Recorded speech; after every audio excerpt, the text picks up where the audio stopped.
Hello বন্ধুরা, সকলে কেমন আছেন? আশা করি ভালো আছেন। যেমন আপনাদের লাইফে এসে বলা হয়েছিল একটি নতুন এপিসোড নিয়ে আসতে চলেছি, সেটি হলো রান্নার ঝুলি। রান্নার ঝুলির এপিসোডে আপনাদের রান্না দেখা হবে এবং নতুন নতুন রোমাঞ্চকর ভৌতিক এবং বিভিন্ন রকম গল্পও শোনানো হবে।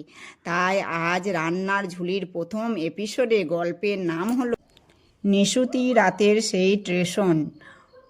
অমিতের চাকরি সূত্রে প্রায় গ্রামগঞ্জে ঘুরতে হয়।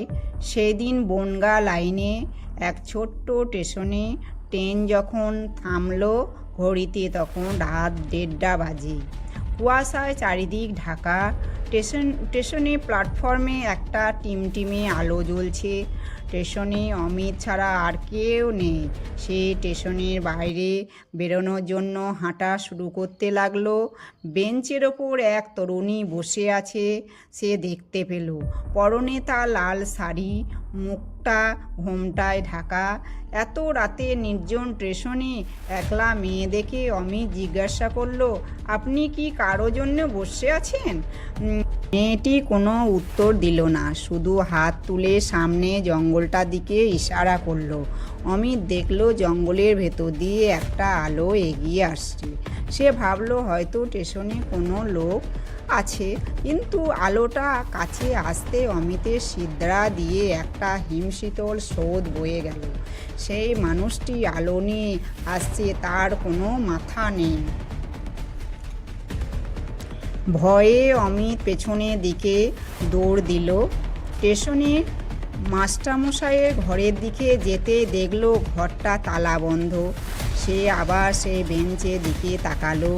মেয়েটি আর নেই, কিন্তু বেঞ্চের ওপর একটা পুরানো দিনের খবরের কাগজ পড়ে আছে।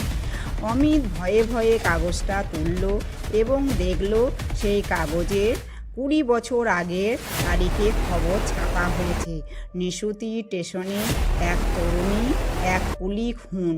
হঠাৎ অমিতের ঘাড়ের কাছে কেউ ফিস করে বলে উঠল, খবরটা পড়লে খোকন? অমিত ঘুরে তাকিয়ে দেখল সেই মুন্ডহীন কুলিটার তার ঠিক পেছনে দাঁড়িয়ে।